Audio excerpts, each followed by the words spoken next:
This is Here We Go Sports, and we're going to talk a little bit about Indiana and their game last week and their game this week. I know I'm a little behind. We're going to catch up on that. We're going to catch up on the Colts game last week as well, going into this week, and what kind of momentum they may or may not have.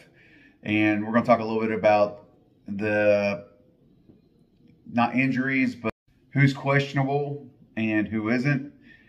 But we're going to get to this, so let's get to it now.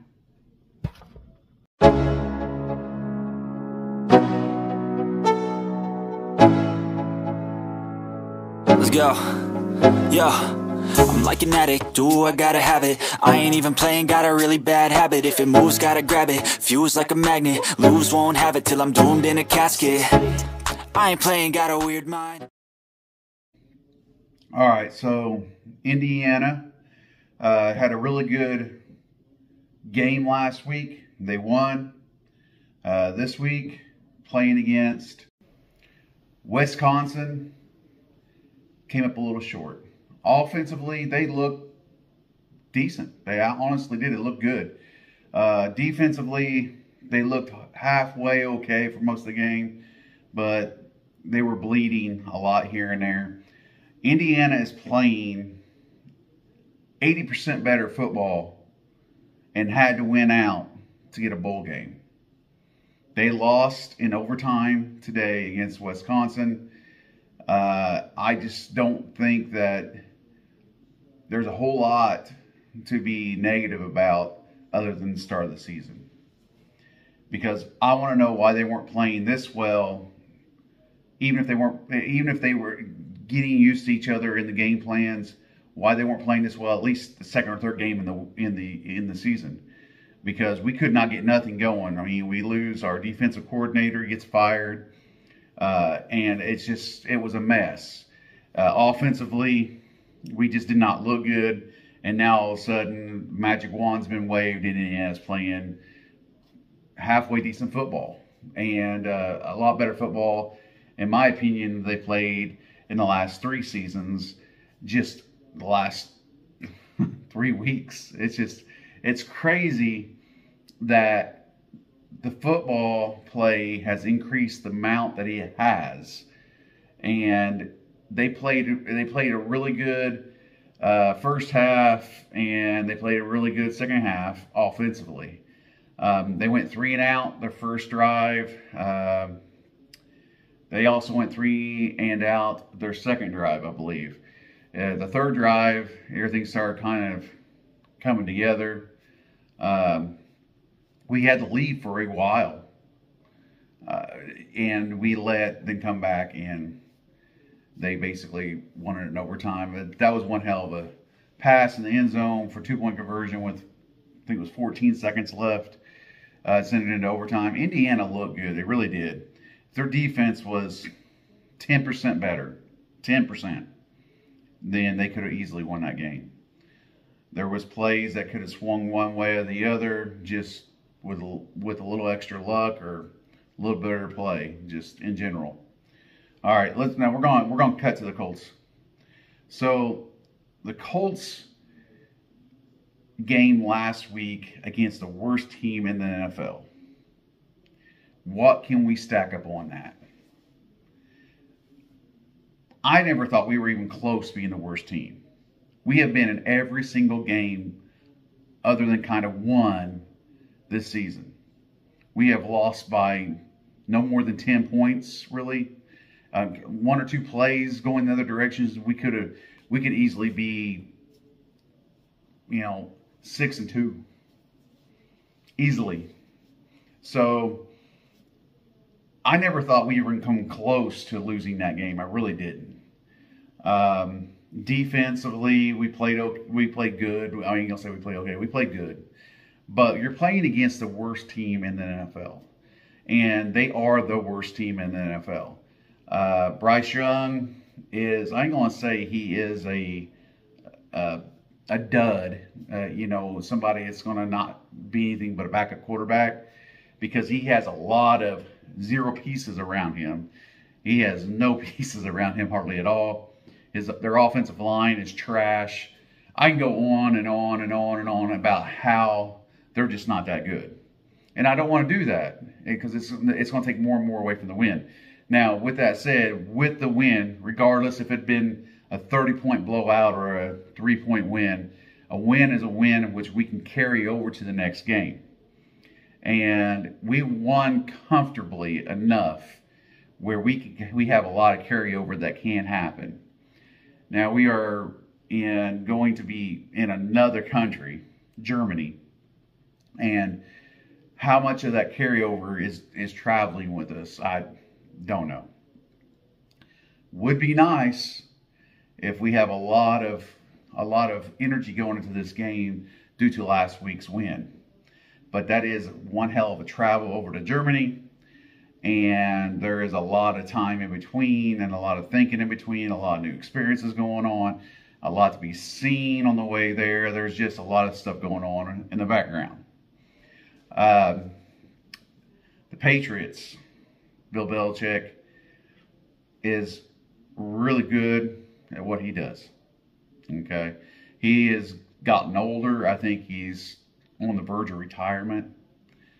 He probably doesn't like to hear that. He very well may not retire anytime extremely soon, just because of those comments that have been coming across the internet about how he's lost his edge. This team just isn't the same as they used to be. They kind of suck. He's gotten too old to coach. Maybe the only reason why he was winning is because the best quarterback in the NFL was playing for him, in which I personally don't think that. I think Peyton Manning was the best just overall. I'm not saying he was the best passer. I'm not saying he was the best at looking at schemes and finding defensive schemes and finding out how to get find the holes. The best at, getting them draw off sides. I'm not saying none of that. I'm saying as a whole, in general, he was the best quarterback. Now, number-wise, things are going to look differently. Tom Brady's he was a really good accurate passer, and he was Peyton Manning 0.1. Peyton Manning was Peyton Manning 2.0. I mean, this is how I believe. It's the way I feel, and it's not because I'm a Colts fan. I just feel like Peyton Manning seen schemes, could draw people off sides, find people, that was coming onto the field that shouldn't be on the field. They were getting too many men on the field. There's just so many other things that Peyton Manning was able to do in front of the line.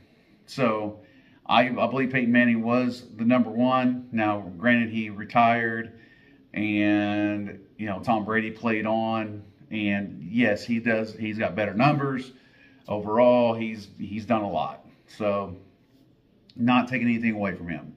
But to move on, they were saying that's the reason why Bill Belichick was winning, and he no longer has him. So therefore, his team is no good. There's just a lot of stuff going on right now.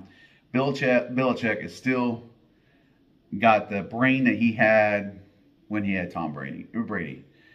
Offensively, they are nowhere near what they were in the past. They're missing a lot of key components to what their Super Bowl teams had. So they're nowhere near the same. Defensively, they are not exactly the same by no means, but they still have players plugged in that can make plays in the scheme that he calls. So the Colts have got to play it safe and really pay attention to what he throws at them. And what he's going to do is he's going to try to take our best offensive threat away from us. And that's going to be Jonathan Taylor in our running game. And that's fine. They're going to try to make Gardner Minshew uncomfortable. They're going to force him to throw the ball. And they're probably going to take all the mid routes out. They're going to try to force him to throw it deep, which is not his strong suit. We'll see what happens. I think the Colts overall are a better team. And even if I think the Patriots cause us to struggle offensively, defensively, I think our defense is too good to let us lose this game. And that's exactly what happened last week. Defense was too good, even if our offense was slacking, and they carried us.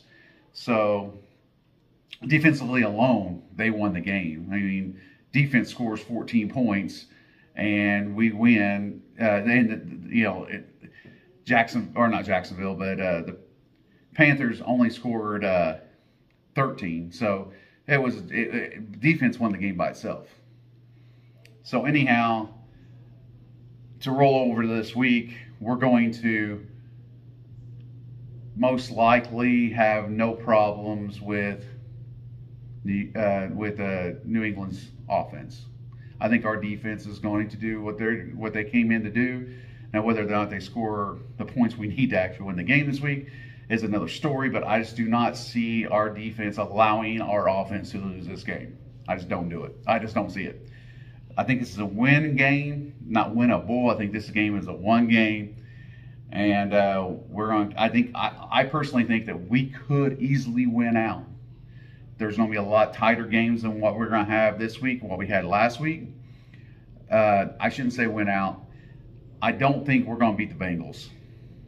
I just don't think we're going to do it. I'm a huge Colts fan. I want to say I think they can beat everybody.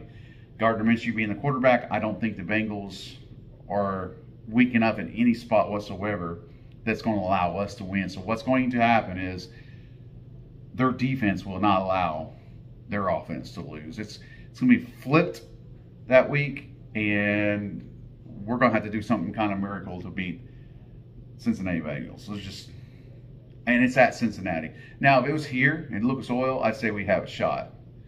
And every team's got a shot any given Sunday, but a true shot, I think we would have a true shot here in Indy.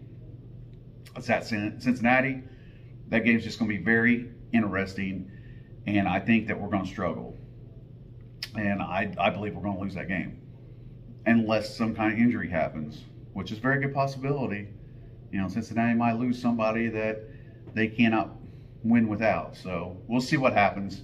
But that is my prediction with Cincinnati. But other than the Cincinnati game, the rest of those games are fairly winnable. We could end up being a 9 or 10 game winning team, which is insane since we lost Richardson. So I believe with Richardson, we were 11 game win team. So I believe at the beginning of the season. Seeing him play and actually improve the way he did, I believe we could have been easily a 12, maybe a 13 winning team in the season. We could have probably won our division. So, we'll never know if that would have come true, but that's what I believe. Gardner Minshew just does not have the deep pass threat in his arsenal, and his feet, as scrambling around as he does, is just not as fast and not as much of a threat than Richardson was. Now, Richardson's story is another story for another day. I have mentioned it in the past. I'm seriously afraid that he has a glass jaw, but we will talk about that another day. Anyhow, so I believe the Colts got this game tomorrow, 9 a.m., people, 9 a.m. And if you're not seeing this right now or within the next hour, I am sorry. This has been a late video. I think it's actually 1 o'clock in the morning. So in 8 hours, the Colts game is going to be starting. I think it's 9:30. So as many people, Colts fans that see this, if there is any, please make sure you're up at 9:30 if at all possible. Get up at 10:15. Let's watch this game. Let's cheer them on. They're in Germany, and they may not be able to mentally hear us, but we will feel better if they win the game that we were watching. So anybody that has any kind of beliefs out there, then let's get this done. So anyhow, my predictions, my situation with the Colts and last week's game. The only thing I have left is the possible players not playing the game this week. They're I can't even think what it's called right now because words aren't working, but the possibility of sitting out this game. There is one particular player that I'm really worried about, and that's Josh Downs. We need him.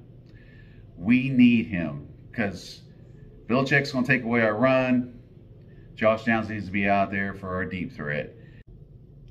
Alec Pierce need to be on the field. I think Josh Downs is actually a little faster than Alec Pierce. Alec Pierce, for some reason, he's not as secure with his hands as you think he would be, because he makes acrobatic catches. But if it's not acrobatic, he's not as reliable to catch the ball. And that's just me watching the games and basing that off of his play. So anyhow, we need both of those guys. So being questionable to be able to play is not a good thing for Josh Downs. I believe he's going to play. Hopefully he's 100%, but we'll have to see right before the games. I'm sure they're not going to release that information. But anyhow, if you like. If you did not like, please scroll down, find something you did like. If you have not subscribe. It helps me tremendously. I don't get on here as much as I should. I try. So I do apologize for not having anything posted in the last 2.5 weeks. But until next time, I'll catch you on the next one.